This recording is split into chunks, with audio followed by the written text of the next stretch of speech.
this lovely Thursday afternoon. Johnny McGonigal, I'm Max Ralph. Johnny, I don't think we have a whole lot to talk about this week. No, Max. Nothing. I mean, this should be a pretty short pod. Get in, No, get out. 15 minutes. yeah, We're we're, nothing comes to mind. Yeah. we're good, bud. We're good. Okay. Obviously, we're being sarcastic. Everybody knows this.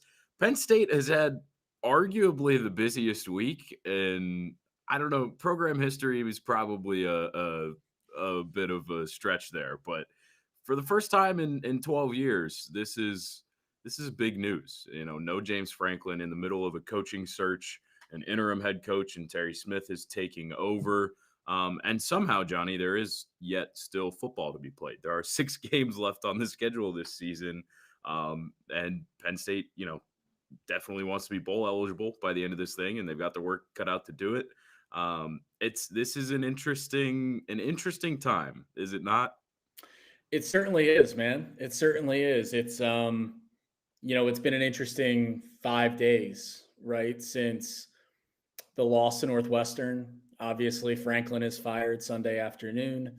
Uh, we're running around like chickens with our heads cut off, trying to cover it from every angle possible. And honestly, obviously, a lot of people have done really good work around this throughout the Penn State beat. But I think what we were able to do, me, you, Bob, Joe Hermit, as well, like putting together the James Franklin through the I years love that. galleries and I love that. just I feel like there was, and not this is not me just patting ourselves on the back, but this is me to say there was a lot to write about, and there was a lot that we have written, and there is a lot that we still will write about and still will cover.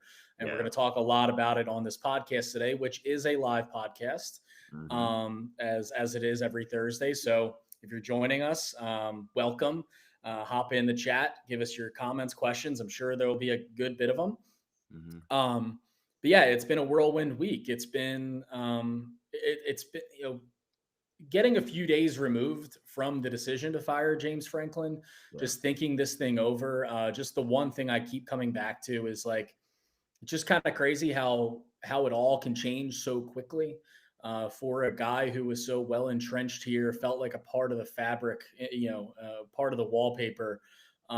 James Franklin being here for now it was his 12th season. 9, 10 months ago, they were a few points away from going to the national title game against Notre Dame. What is it now? 18, 19 days ago? 19 days ago.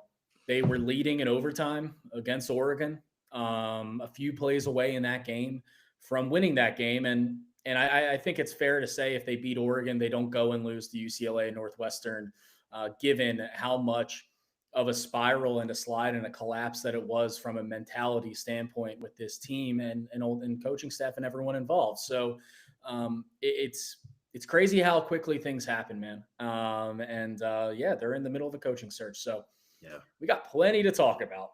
We do. Just to kind of back up your point there, I think I did a radio hit yesterday, and I was thinking about this phrasing. Like, the word that I would use to describe this week and just the fact that James Franklin was fired in general is stunned. Like, I'm not surprised. And I know that those are synonyms and can be used interchangeably to an extent. Yeah. But like, when you look at the context of pushing all the chips in this season, of, we know James Franklin was slow to adapt to transfer portal, NIL, and whatever you want to say, the modern era of college football. We know the record against top 10 teams was there. Like, when you look at all that context with the chips pushed in this season, and then you have this massive collapse, and it's very clear, like, to anybody who's watching, you don't have to be like us and be around the team. Anybody can see the team was just defeated, that James Franklin was defeated, and it just got to a point where you couldn't move on, which we've talked about a lot.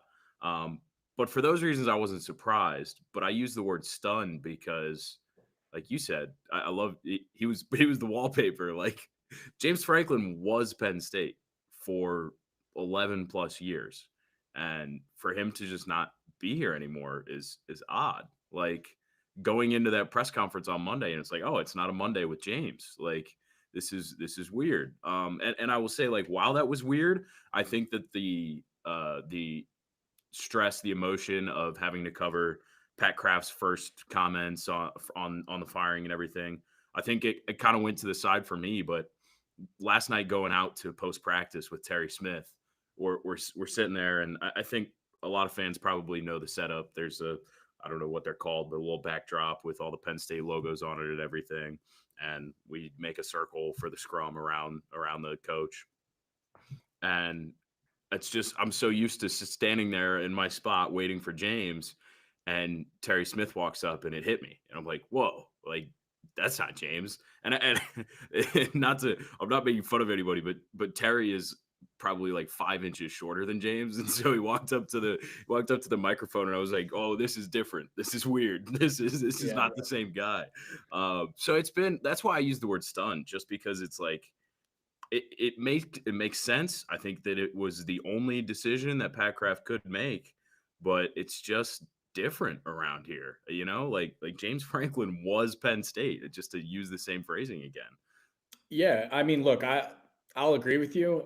Stunned is a good word to use in terms of why it happened. I've been using untenable quite a bit because that's how it was, right? And I know you and Bob talked a lot about the decision to move on from him on Sunday and even Monday after the Pat Kraft and Terry Smith press conferences.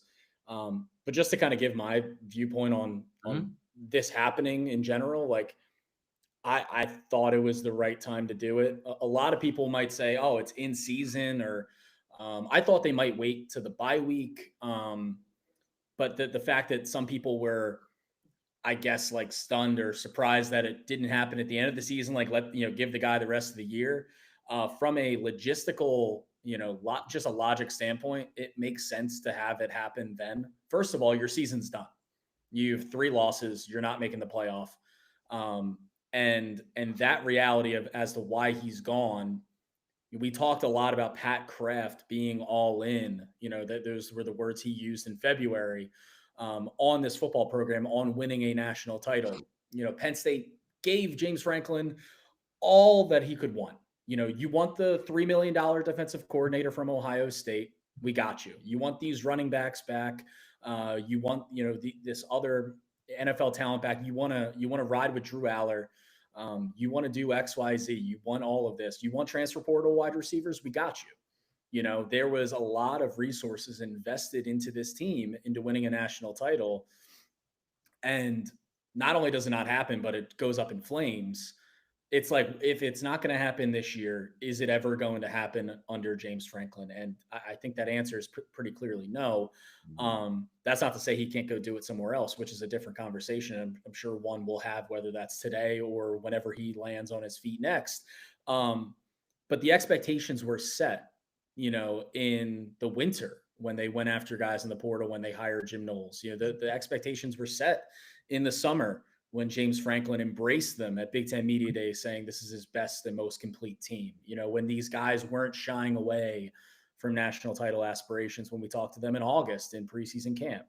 So the fact that the expectations were falling so short of made this an easy decision in terms of the actual, like, okay, we are going to fire him. And the timing of it, we know, in the days since that, I think it was Front Office Sports might have put it out there first. Apologies if someone put it out there before they did. But in terms of obtaining the full contract and not just the term sheet of James Franklin, and the mitigating clause, if he gets another job, first of all, he has to make an effort to get a job. And if he gets a job, he has to try to get fair market value. Like, he can't just go to Auburn and say, hey, pay me $500,000, right? Yeah. But whatever he's going to get, it's going to offset the buyout. So the difference is what Penn State would have to pay. They might not have to pay anything if someone's willing to pay him $8 million or whatever it is a year.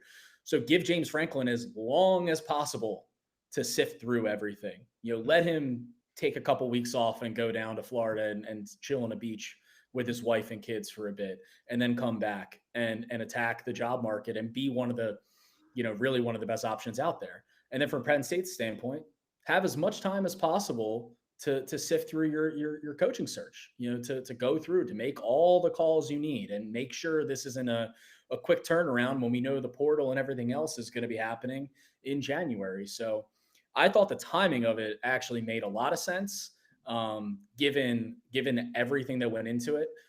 Whereas I know a lot of people were like kind of thrown off by that. Yeah, I mean, you just can't run a guy back out there again when you have that scene at Beaver Stadium where he's getting booed into the locker room. People are yelling at him, calling him a fraud. Like you can't run him back out there. Yeah. I mean, yes, there are 2 games on the road still before another home game at Beaver Stadium, but you had to. I think the timing was right. Johnny, great point about front office sports and the contract clause that he has to mitigate. That 49 plus million contract is a huge buyout, but it does appear that like Penn State's not going to have to pay all of that. Like they're gonna have to pay him some, but it's not going to be as egregious as we once thought, which is important. So it makes the timing a little easier, depending on what happens with the like you mentioned, the high dollar coordinators. If they remain with the new staff and whatnot, those could end up being bigger buyouts than James Franklin's in some ways. But a And lot then, of and things then, that yeah, and then you have to go and still shell out money for a championship caliber roster for whichever coach is ultimately hired here. right, You right. know, So and there's then you have money coming And down then the you have line. Beaver Stadium. You've got Beaver Yeah, Stadium, $700 million, right? So right. yeah, there's Yeah, obviously a lot going on, yeah. but the mitigation clause helps a lot. Right. Yeah. It's like there's still a lot of money wrapped up for Yeah. Penn State athletics right now, but just an important uh specifier, I guess, on the Franklin buyout. Johnny, like you mentioned, this is a live podcast on our weekly Thursday show here. We got one question that I wanted to get to quick before we went into anything else. Um, DFDLA asks, can a new head coach be hired during the season? How do you contact a coach that's currently working for another team?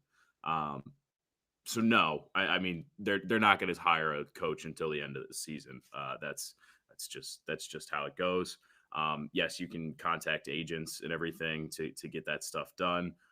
In the case of perhaps the top name out there on the market, Mr. Matt Rule, I think whether it comes down to coach negotiations or not, Pat Kraft and Matt Rule probably communicate pretty often. No matter what, they are good friends and have worked together in the past. So there are a lot of ways to get around it, but agents are important at this time. And yeah, you're not going to see a head coach hired before the season's over. And I think that comes for a couple of reasons, because if Pat Kraft's top choice for the job ends up going to the college football playoff, he's probably not an option anymore. Which I don't know Right. if a lot of people are thinking about that, because if a team goes to the college football playoff, they're not going to be done with their season at minimum by mid-December. And with the way that college football is right now, with signing period coming right at the beginning of the month, you have to have a head coach in play before mid-December. Like, you have to have a guy who's in here ironing out a recruiting class that has already obviously become quite a mess that I think a lot of fans have seen. So it'll happen at the end of the season, but it's going to have to happen quick. So if there's a guy who is on a CFP team, which is important to watch Nebraska for the rest of the year, that could cause some issues. And I don't know if a lot of people are realizing that point. It's important to watch Nebraska. It's important to watch Indiana with one Kurt Signetti. There's a handful of guys who are out there who will be considered candidates, whether that's a real candidate or not. Like Pat Kraft is going to make a lot of calls, right? That's like all. Obviously, he has a bunch of other sports to attend to, but this is priority number one over the next few weeks. He's going to make a ton of calls to guys Mm-hmm. who are coaches at premier schools that are going to be in contention for the playoff. The key date or dates that I'm like looking at is really December like 8th, December 9th, because Mm-hmm. that's a couple of days after the conference championship games. And that's when we're going to know after the CFP selection committee decides which teams are in, which teams are out. We'll also have just generally a pretty good understanding of which teams will be in that 12 team playoff and which teams will not. So that's kind of where I'm looking at, because no, you can't hire, they're not going to go and say, hey, Kurt Signetti, leave your team now and come. Right. It's not happening. That it's just not going to happen. But Pat Kraft can talk to agents and can interview coaches all he wants right now during the season. That's up to the coach to decide if they want to do that or not. It's not like the NFL where they have to, Right. get permission to interview elsewhere. Yeah, definitely an important stipulation there. So another question: how will the game plan change for Gronk at quarterback this weekend? I don't really think it will a whole lot. I mean, we might see some different stuff, Johnny, and I'll I'm curious for your take on this. We might see maybe dumbed down a little bit is a simple way to say it, but he obviously is inexperienced, but I do think he's talented, and I think he has a similar skill set to Drew Aller. I think he's a passing first quarterback. I think he could run a little bit more than Drew. Obviously, we've talked about the fact that Drew is an underrated runner, but I think just Gronk has a little more athleticism to him. He's smaller. He's a little more slight, so can run a little better. But I'm not sure that the game plan really changes a whole lot, unless James Franklin underplayed how much his hands were on Andy Kotelnicki's playbook. But I don't think that's the case. I think it's probably going to look fairly similar.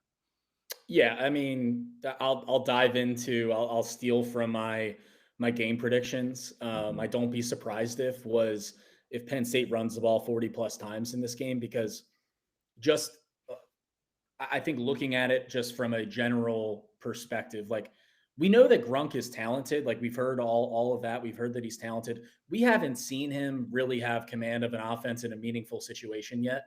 So we don't know how we have not seen, just like fans haven't seen that happen, that situation. So we don't know how he would actually perform and how much he is trusted really to run the offense as is. So my perspective on it is like, try to run the ball as much as you can and give it to Katron Allen as much as you can, and lean on a running game that, while the offense overall has been disjointed, at least you can say, hey, we got two running backs who have been, for the most part, really good over 3.5 years with us, and an offensive line that should be able to open up some running lanes. And on the road at night at Kinnick, that's what I would expect. And so in terms of a game plan and how it might look any different, if anything, I would expect maybe a little bit more running the ball, just to try to take some responsibility off of Gronk's shoulders. But then look, if they are really that confident in him and there's not going to be training wheels on him, then maybe we see him go out there and rip it. Yeah. I'm very, very intrigued to see that on Saturday, because obviously you get the practice, every week, but it's only so much that you guys, we get to see. Right. So we're a little in the dark, just as everyone else is. Yeah, absolutely. I'm very curious, and my take is like, what do you have to lose? Like, let the kid go out there and play, because he's playing to maybe be the next coach's guy, and if he's not the next coach's guy, he's playing to get a Power 4 job in the transfer portal somewhere. And I think, as Bob and I talked about on Sunday in a live pod and on Monday as well, I think Terry Smith really understands the spot that he's in. I think that he's trying to win games here because there's still something to play for this season. Even though it's difficult, there's still something to play for. I think he's trying to win games, but I also think that he understands that he has a service to do to a lot of these kids here. Terry Smith gets it in a lot of different ways. He has been here for a long time. He knows college football. He knows this team. So I'm very intrigued to see how this goes. I think it's going to be interesting. Very excited to see Gronk. Johnny, let's go to, I'm seeing, unsurprisingly, and I love it, I'm seeing in our live chat a ton of names for the job, a ton of candidates. So let's see. Let's get into, I'm seeing a Matt Campbell. I'm seeing a Nick Saban. I'm seeing a lot of Joe Brady, which is it's an interesting one. Johnny, I know that you and I both, from things we've heard and just opinion, have a top choice that we've already talked about. And you wrote a column about him, and I want to give you the floor here to talk a little bit more about that. But also, outside of this guy, who do you see at the top of this list right now? So we'll get to Matt Rule in a second, is what you're saying. No, you could no. Steve, I wanted to give you the floor to kind of dive into the column that you wrote this week on Matt Rule, because he's pretty obviously for both of us 1A. Yeah, yeah. Look, I mean, when I was sitting there listening to Pat Kraft's press conference on Monday and the opening statement and what he is really stating in terms of like what he wants in a head coach, like I was just sitting there being like, this sounds like Matt Rule to me. This sounds exactly like Matt Rule to me. Like the person has to fit Penn State, someone who honors our tradition, someone who understands the weight of we are. He also said someone who attacks the transfer portal. Mhm. Matt Rule has done that pretty well at Nebraska Yeah, this past season. Like he yeah. one of the top transfer portal classes in the country. Mhm. Um, he has won at every college stop he has gone to. He's viewed as a program builder and program saver. And I know that some Penn State fans are not like Penn State doesn't need to be saved. They're in a pretty good spot right now. I actually just had a column up on that this morning. So probably a lot of people haven't probably seen that yet, but just talking about how Penn State is in a much different situation Yeah. right now than it was in 2012 or 2014 when they made the hires of O'Brien and Franklin. But um, so Matt Rule doesn't have to save Penn State, but at the same, it does need a shot in the arm, Yeah. right? And he's a guy who is, we all know, super close with Pat Kraft. They vacationed together, like they were very close to their time at Temple. You're fighting a sneeze. I hope you can. Are you going to go on mute? Are you okay? All right, cool. Sounds good. For anyone listening and It's not gone. watching, they're It's very, gone. very confused. Max Yeah. was just battling a potential sneeze. Good It's job. gone now. Yeah. You showed more fight than Penn State's defense did against UCLA. Oh, ouch. Um, Ouch. Fair, but ouch. sorry. Sorry, not sorry on that. Matt Rule and Pat Kraft are very close, became very close at Temple, and have stayed close ever since. That matters. Matt Rule, being a state high grad, being a Penn State letterman, a walk on, starting his career, coaching career as a volunteer assistant under Paterno in 1998, and having a lot of relationships with people in State College. That matters. When you are a program, like we mentioned, is going to be paying money, whether it's however much they're going to be paying Franklin, however much they may or may not be paying, assistant coach buyouts and Beaver Stadium and still running an athletic department, getting donors on board is very important. Getting high profile donors on board is very important. And having a guy that people can relate to, and he's super charismatic and likable, that matters. Mhm. So that's why, like, for all those reasons, as soon as this job opened on Sunday and I started thinking about it, well, really, I started thinking about it Saturday night.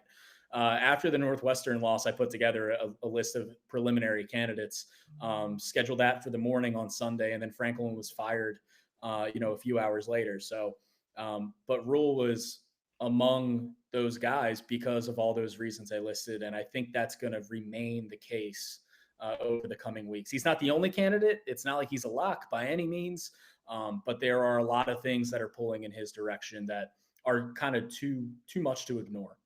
Yeah, I think that, like, even beyond the relationship with Pat Kraft, your point about him being a winner at all three of his college stops so far is important. Because if you look at the places he's been, they're not exactly blue blood programs. Like Temple and Baylor, he did a heck of a job at both of those schools. And obviously that was in a different era of college football. But now he goes to Nebraska where they were in a fairly dark time. I mean, Nebraska's got a long history of success and pretty well documented choice to fire Bo Pelini and not ever get back to that spot with Scott Frost and whoever was at the helm. But he's got them ranked for the second straight season right now. 2 out of his 3 seasons, they've been ranked at some point during the season. And he's also, like you said, really attacked the transfer portal.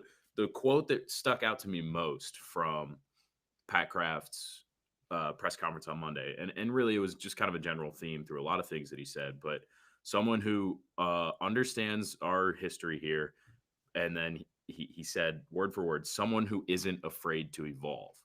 And I just think that is a perfect encapsulation of where this program was with James Franklin. It got to a point where you're knocking on the door, knocking on the door, knocking on the door, but that unwillingness to dive all the way into the transfer portal. I mean, even after Penn State went out and got 3 wide receivers and the top linebacker in the portal this year, James Franklin still says we're not a big transfer portal team. Unfortunately, to win national championships in this day and age, you have to be a big transfer portal team. That's just how it goes. You have to fill your roster with free agents, which is just the way it is. Matt Rule has shown a willingness to do that. Considering the personal relationship there too, I think that there's no reason he's not number one on the list. But Johnny, give me a couple other names that you're thinking about right now. Yeah, look, there have been a lot floated. Kurt Ignetti for obvious reasons, and especially some might push back and say it's recency bias because we also just saw Indiana go to Oregon and win. He has won though at every stop he's been at, whether it's IUP, whether it's JMU. The guy is a serial winner.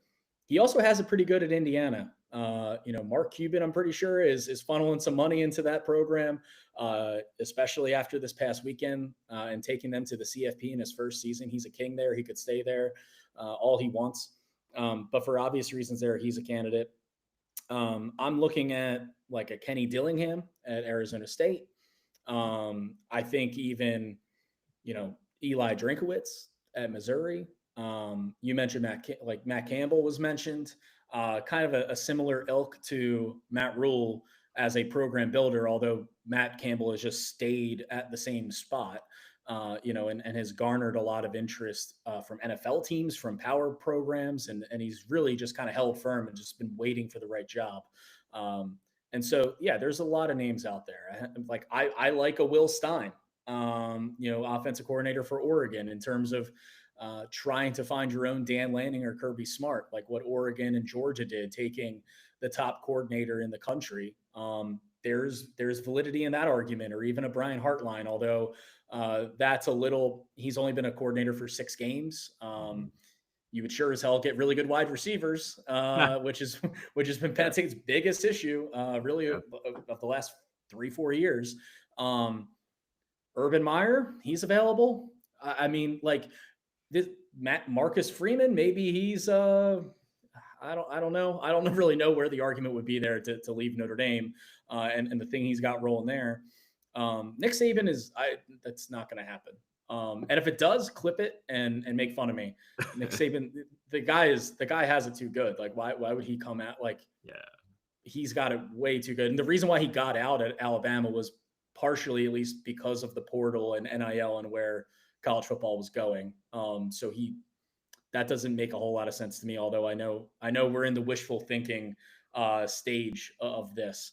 So yeah, I think there's a lot of guys who are going to be getting calls from Pat Kraft over, if they haven't already, over the next few days. Kalen DeBoer, if Alabama ends up not making the playoff again, and Alabama boosters get upset with him and think he's not the guy to continue, although I do like what Alabama is right now as a team, like that's a guy you would take in a heartbeat, I think. So there's a lot of names, and there's a lot of time to sift through all of this. But I think one name we're going to continue to come back to, and is not going to go away, is Matt Rule. Yeah, I'm in agreement with every name you threw out there. I will just keep my list shorter. I say Matt Rule, Drinkwitz, Urban Meyer is what I'm leaving it at right now. Yeah. I think it's Matt Rule unless Nebraska makes the playoff. I'll just leave it that way. But like Signetti would be awesome, I think. But Indiana's going to make the playoff, and for reasons we already laid out, if that happens, it kind of nixes a candidate. I think Matt Rule is the home run. I think Drinkwitz is probably the backup option, and Urban Meyer is the guy out of left field that is probably getting some push from people behind closed doors that would really surprise a lot of people. But hey, I mean, he's won a hell of a lot of games as a college football coach. Not all of them have come in this new era. I'd be very curious to see if Urban Meyer could handle it. I think that would not lack for entertainment for Urban Meyer. No, it certainly wouldn't. I wonder if he were to become Penn State's head coach, if he would have to close his bars in Columbus, Ohio, and the various businesses he has, in Buckeye Land. Yeah. Okay. No, I'm not going to go there. I was going to make a joke, but I'm not going to go there. No. That's No. one of those, if you know, you know, without me even saying it. Yeah. Oh yeah. But anyway, the guy has shown that he can win at the college level. He is also, at least from some reporting that I've seen over the years, not in the immediate, but when the Notre Dame job was open, like when Brian Kelly left, I thought I saw at the time that Urban was interested in that. I heard he's been interested in going back to Florida. Like, um, I don't know. Is he happy hanging out on the Fox Sports set on Big Noon Kickoff? Does he hate Big Noon Kickoff as much It, as Penn State fans do? it depends on Um, how he feels about Dave Portnoy and Barstool Sports. I think at this point. yeah, that's another conversation. uh, No, look, he's a call, right? He's a guy you make a call to. mhm. But I think on Urban, that's more of a like not like to gauge his interest and like you have to pursue him. It's almost like is Penn State comfortable with him. Mhm. Whereas I think there's like some other no brainers that like if Marcus Freeman just decided, hey, I want to come and be Penn State's head coach, you almost just say, okay, cool, thanks, Yeah. come on in. Right. So yeah, I think there's a difference there. Yeah, absolutely. I just wanted to talk. I see, like you said, I'm seeing a lot of Joe Brady in the comments. Okay, yeah, let's talk about Joe Brady because it's really interesting. So Joe Brady, Yeah. we know he has a Penn State tie and that he coached here. He Hmm. coached at Penn State. He was on the staff in 2016 when they won the Big Ten title. He was a graduate assistant for Joe Moorhead. Ends up working his way up through the ranks, with the Saints as a lower level assistant. Gets to LSU and co-coordinates, arguably the best offense in college football history with Joe Burrow, Jamar, Jetta, all of that. Goes to the NFL. He's been with the Bills. Does he want to come and coach college? Because I thought I saw last offseason that he had turned down some NFL head coaching interest, that he's kind of biding his time and saying, I'm cool coaching Josh Allen right now. Hmm. The other thing in there, the other aspect of this is Terry Pagula, the guy whose name is on the ice arena, owns the Bills. So does he want to? Is he going to try to push for Joe Brady to be the head coach of Penn State, as opposed to him going to another NFL team? Does he want him to stay in Buffalo to coach Josh Allen and try to bring a Super Bowl to the Bills?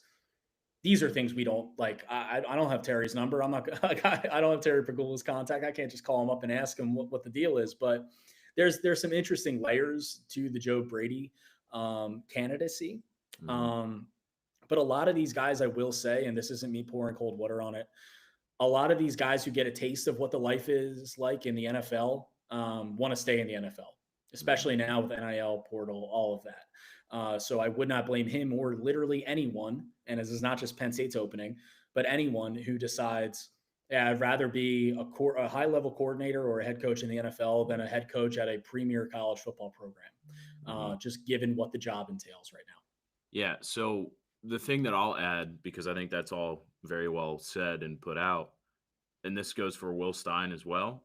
I don't get the sense from the way Pat Kraft addressed this school's position that they want somebody to come in who hasn't been a head coach before. Yeah. It worked for Oregon. Like, absolutely. Dan Lanning's awesome. Oregon's in a great spot. But, like, Pat Kraft is ready to be a playoff team next year, to win a national championship with the next head coach. And I don't know that he's interested in taking a risk on a guy who has not been a head coach before, because there's a lot that comes with it in college football. Like, obviously there's a lot that comes with it in the NFL, but you see coordinators become head coaches and succeed all the time because like they still they get a little bit more of a chance to be an X's and O's guy, I think. Like, Yeah. I think with the way that college is, it's going to be a guy who's been a head coach before. And I could be wrong. Who knows? I No, could be look, wrong. But I agree with you, and to add on to that point, you talked about what Pat Kraft would want and the risk involved in bringing in. There's risk with any candidate. Let's kind of acknowledge that. Like, mhm, whoever is hired, people are going to say is a home run hire, and it very well may be perception wise, and that could come out of our mouths too.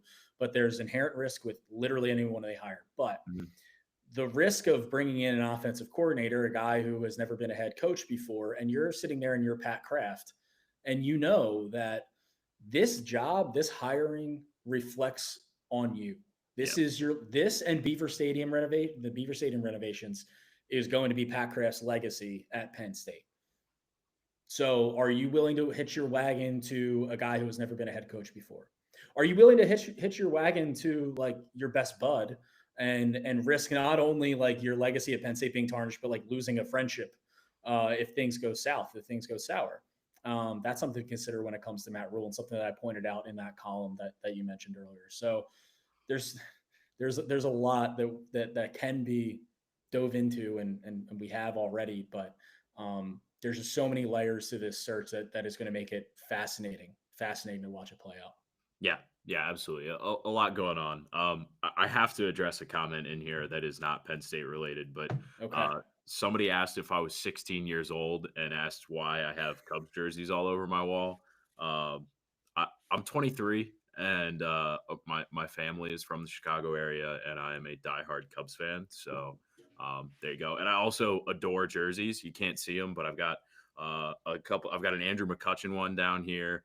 Got a Japanese jersey here, Japanese baseball. I've got some NFL jerseys on the other wall. I just, diehard Cubs fan. I put them behind me. Must be a first time listener because the Cubs come up pretty often here. I don't know if I should take asking. I feel like it was meant as a partially an insult to ask if I was 16 years old, but I'm gonna treat it as a compliment. Buddy, I'll take Yeah, take that and run. Take yeah, that and run. no, I'm Don't gonna second take guess it. it. I'm gonna take it. So a topic that I've seen in the chat a couple times to shift gears to the fact that we still have football to be played. Yes. We do Yes. still have football to be played. Could some starters be benched this weekend? Could some starters be benched moving forward? What is this thing going to look like on Saturday? Because Terry Smith on Monday was asked about AJ Harris, who only played 18 snaps against Northwestern. And AJ Harris is a guy who was projected as maybe a first-round pick coming into the year. And he only played 18 snaps. And Terry Smith confirmed he was not injured. He was benched. Like, he took him out of the game because he thought Elliott Washington and Audavian Collins gave them a better chance to win. I think that is absolutely a sign that anybody and everybody's job is on the line moving forward. Terry Smith is a no-nonsense guy. He has always been Mr. Honesty in the Penn State locker room. He will give it to you straight, absolutely, and has over his 11-plus years here with James Franklin. Now, I got the chance to ask him about it at practice last night. I said, hey, you're dealing with a lot of stuff. How involved are you on depth chart conversations right now? Obviously on the defensive side, but kind of more interested offensively because you haven't spent as much time there. Like, you're a defensive coach. How involved are you on offense, and do you expect to see any changes moving forward? And he said, I'm very involved. I'm still getting my feet under me, so it's hard for me to make immediate changes, but everything is under examination right now. And then he said, basically, we're looking for playmakers. If you can change the game, it's my job to get you in the game. So bottom line, I think where this comes from, what this comes down to, is the fact that there's probably not going to be a whole lot of changes to start the game on Saturday because he hasn't had time to. The dude's dealing with a lot this week. He hasn't had time to make a lot of changes for this weekend. But I think there's going to be a short hook on anybody who's underperforming. And I think over the final 5 games of the year, you're going to see some new guys playing. Just looking for a spark of any kind. Yeah. Just to echo what you said about his honesty, his no BS approach. Whenever we've ever talked to high school coaches, whether that's in the Philly area, in the Pittsburgh area, where Terry does a lot of his recruiting and has, a really strong reputation, the thing that those coaches, those high school coaches, always tell us about Terry is that he is as straightforward and honest as possible. And he's like that with his players, whether they are, he's recruiting them out of high school, and he keeps that same energy in the locker room, in the Lash building. And so, yeah, if someone is underperforming, someone else is going to play. Mm-hmm. Someone else is going to get in there and get an opportunity to play. More so, like, especially now, when, for all intents and purposes of what your goals were for this season, it's lost. So you're 3-3. So obviously they want to come together and have a good showing, and there's seniors on this team. You want to make a bowl game, like that feel good stuff, right? And maybe you upset in Indiana at home. Maybe you do like they're going to try, right? They're going to try to win some games here. Um, but they're also not going to let if someone isn't holding up their end of the bargain in that, they're not going to let it slide just because we already have 3 losses. Like who cares at this point? Um, there's also the aspect to this of playing young players, and I'm really interested to see how this is handled because in any other year, maybe 10 years ago or 6 years ago, whatever it would have been, um, in a season like this, you'd be getting those younger players even more run because, hey, we're going to look to the future. We're going to look to the future of what Penn State could be next year. But now it's like, do you give freshmen the opportunity to play and have it be a kind of an open tryout for other teams in the portal, for other teams to see what Penn State has and hasn't shown yet? Um, so I'm sure there's going to be some fans who want to see the young guys play, and there's going to be some fans who are like, "Hey, keep Darius Dixon away from the field because we don't want." I mean, that might be a bad example because teams already know that kid is really good. Yeah. Um, but the point still stands that I'm going to be very interested to see how the snap counts kind of look every Sunday when we get that in. Because yeah, Terry's got a very interesting job in terms of how he manages these players over the next 6 games, 6 weeks. Yeah, there's a lot to look at. Like potential for redshirting, sitting out the season Mhm. is still there. Obviously, the rules have changed literally this season. Players are going to have to wait until January 2nd to enter the transfer portal. Um, but in the past, they could enter right after James Franklin would have been fired, but not anymore. And Penn State's 6 games into the year, so there's not quite as many guys who like anybody who's not to for lack of a better phrase, anybody who's playing who's of value has probably already played 5 or more games. Like their red Yeah. shirt is gone for the most part. It's mostly freshmen who haven't done it, but that dynamic is still there. A guy like Kobe Howard, who we've heard a lot of good things about but haven't seen a lot from yet, does he sit out or is he a guy who's getting out there and getting run? Very curious to see if he's out there because I think a wide receiver is a place where they need a spark. I think Devontae Ross has done good things. I think Trevor Pena has done good things. I think Kyron Hudson's had moments, but they needed some energy. They need some energy from there. Any way they can get it. Is Tyseer Denmark, is Kobe Howard getting on the field this weekend? Really interesting one for me. Zion Tracy has only played in 4 games this year, starting nickel cornerback, and he didn't play last weekend. And I think that was bumps and bruises related, but is he going to play this weekend? I don't know. Terry Smith said he sat down with a few guys this week about this aspect of sitting out. I don't know anything. I'm not reporting anything, but I just would not be surprised, considering Terry was the cornerbacks coach, if Zion Tracy was one of the guys that he sat down and talked to, because he's on that borderline. Tony Rojas, who is hurt, obviously, only played in 4 games before he got hurt. Does he go elsewhere this offseason? He's been rallying for Manny Diaz on social media so far as the next head coach. Manny recruited him. He's very close with Manny. And He's Cooper a Cousins is big the he's a third one. big Manny guy. He's a Yeah, big Manny guy. Yeah. he is. Cooper Cousins is the third one, a talented young offensive lineman who only played in 4 games this year. Like those are some things that are going to have to be addressed, and Terry Smith's got to figure that out because there's a lot going on. It's really interesting. Like the dynamic has changed because guys can't enter the portal yet, but like at the end of the season, it's going to be a thing. So I can't wait to see how Gronk looks this weekend, and I can't wait to see who's actually playing this weekend because there is a lot that goes into this, man. Yeah, and it's against an Iowa team that we saw a couple weeks ago give Indiana fits.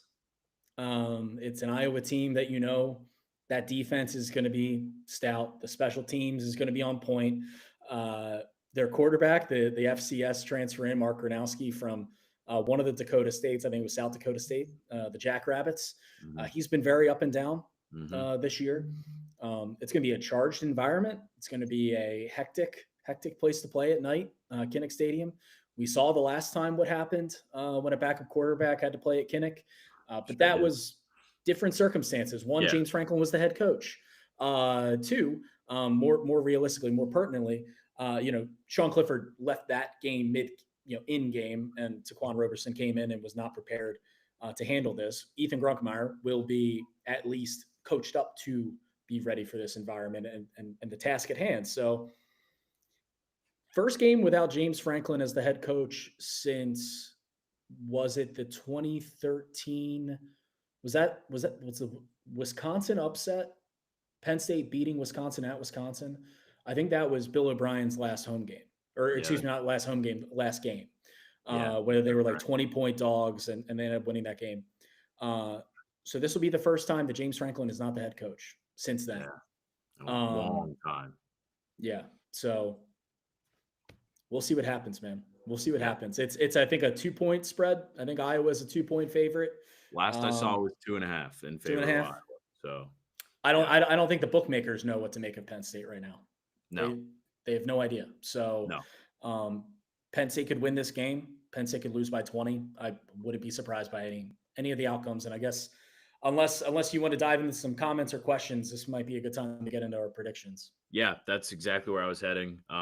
We've got a lot of commentary going on right now, and I love to see it, but not a lot of questions. So let's get into our predictions. You brought up a great point. Mark Gronowski's battled some injuries so far this year and really has not been great. And how much of that is Gronowski not being great, and how much of that is Iowa refusing to ever give a quarterback any kind of life. He's completing 65.4% of his passes, but averaging less than 130 yards per game, and he's got 3 touchdowns, 3 interceptions. But he has 8 rushing touchdowns this season, so it's weird. They run the ball. They've got a committee back there that all are averaging more than 5 yards a carry, 3 of them, and the defense does not give up a lot of points, which is going to be tough, especially at home for Ethan Grunkemeyer and co to deal with. And you got to look out for special teams. Caden Weechin, their punt and kick returner, has a touchdown on both punt and kick return this year. Really talented kid, and that is something to keep an eye on. Let's get into what Bob Flounders has said. But gotta love Bob, and this is just perfect. He started the year saying nobody's on the spot when you're 6 touchdown favorites, and now, how we have fallen. He says every Penn State player is on the spot, particularly the veterans. James Franklin's gone. Lions must improve in every area. God, Bob, just great work. Love it. Don't be surprised if Lions offense struggles to stay on track against a good Iowa defense. Crowd noise could also be an issue for Grunk. And his prediction, he thinks Penn State puts together a better effort, but there are just too many problems for Terry Smith to get over. Gets Iowa 26, Penn State 17. Let's go down to Joe Hermit, our photographer. He says the Penn State defense is on the spot this week. Iowa tries to play bully ball, so the once proud defense has to play well to give any chance for a win. Don't be surprised if see some younger guys playing key roles as Terry Smith states accountability as a staple moving forward. Too much underachieving for high expectations thus far. And he brings up a point that I think 3 of the 4 of us mentioned. They'll remember the last time Penn State threw an inexperienced quarterback into the fray at Kinnick Stadium. Hopefully Ethan Grunkemeyer will fare better than Taquan Roberson in 2021. He, however, has Iowa 20, Penn State 10. I will get into my prediction next here. I went away from Grunk because I figured one of the 3 of you was going to do it. So I said Grunk's the obvious choice, but I'm going to point toward the people who make his life easier. Penn State's offensive and defensive lines really have to pick it up this week. Terry Smith wants them to be more aggressive. Nothing has really come easily on either side of the ball this season, and that's because the lines have not been very good. If Penn State's going to win this weekend, it's got to be more physical up front.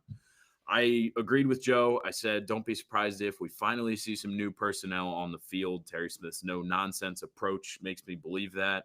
I'm looking at a few different positions, but especially one we talked about a little bit, wide receiver, Kobe Howard and Tyser Denmark. I think they could get out there and do some good things. Prediction, Kinnick Stadium at night, no less, is no fun for an opposing team, and especially with a backup quarterback in the fray. Taquan Roberson, what was it, 8 false starts in 2.5 quarters of play in 2021. It felt like 20.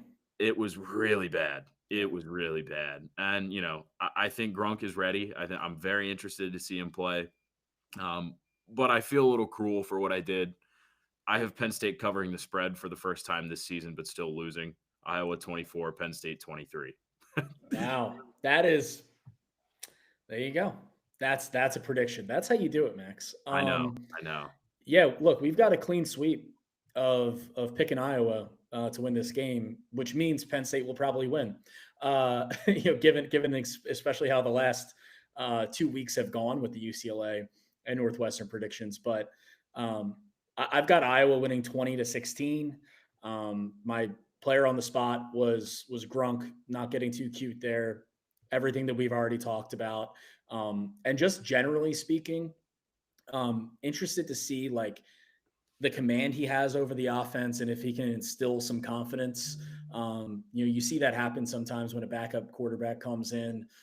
There's a rally around him kind of energy. And so I'm curious to see if that gives Penn State's offense any more confidence. But a lot of it too will be on Andy Kotelnicki to make this thing as easy on him as possible. And Andy hasn't necessarily been doing a great job this year, so who knows? But don't be surprised if Penn State runs the ball 40 plus times. Katron Allen, Nick Singleton. Again, is Andy Kotelnicki not going to do that and try to make Grunk throw it 40 times a game? I don't think that's the way to go and win a ball game here this weekend, but we'll find out what he decides to do. I think ultimately you got to make things manageable on third down specifically for Grunk, and getting ahead of the sticks on first and second, making it 3rd and 4 instead of 3rd and 9. I think that's where this game can be won or lost. And so yeah, it's in terms of predict, like it's impossible to know what they will look like. They are less than a week away from losing their head coach, losing their starting quarterback, which we went really this whole podcast. I know you guys talked about Drew already in previous podcasts, but we've gone this whole podcast without talking about Drew Aller. They lose him and they lose their head coach. The guy that players have said this week, they felt guilty that they let him down. So like, how is that team going to respond? Or is a team that was already fragile to begin with going to just break, or are they going to rally? I think Penn State will show some effort here and show that they're not going to totally give up on the second half of the season. But ultimately, I just don't think they make enough plays on offense. And I've got Penn State losing by 4 points, 20-16, low scoring ball game out of Kinnick. Yeah, I definitely think it's going to be low scoring. That's kind of the I don't know what the line is, but I'd probably not touch it. But if anything, probably go under. I wouldn't touch this game for any reason this weekend. I think the over-under is 39.5. I saw, or 38.5. Yeah, that's pretty close. Which sounds like Iowa State to me. Like one of those lines. Sounds like a service academy over-under. But yeah, that's where we're at. Yeah, so it's going to be interesting. I'm very curious. I don't know that Penn State comes out ready to play this game. I think that it's been a little bit different with this coaching change. Like a lot of times, there's so much turmoil within a program when a coaching change happens, when a coach gets fired. But this week, like players have told us, like this has been an emotional week. It was an emotional meeting when James Franklin addressed the team. Terry Smith last night after practice said like it was kind of hard to get guys out there and get energy during practice. He said Tuesday night it was like I'm going to go out there and give you effort, coach. Wednesday night it got a little bit better. Thursday it still needs to get better. Like I don't know. I think that this program's in a tough position. I think they're going to come out and play hard. I just think they might start slow again, and it's not against Iowa, a team that's going to control the ball and has a great home field advantage. That's not going to be good. Very curious. I think the team could do some good things down the stretch. A lot of guys I want to see play, but this is a tough situation, and I don't like Penn State's chances. Yeah, I think we're in agreement there, Max.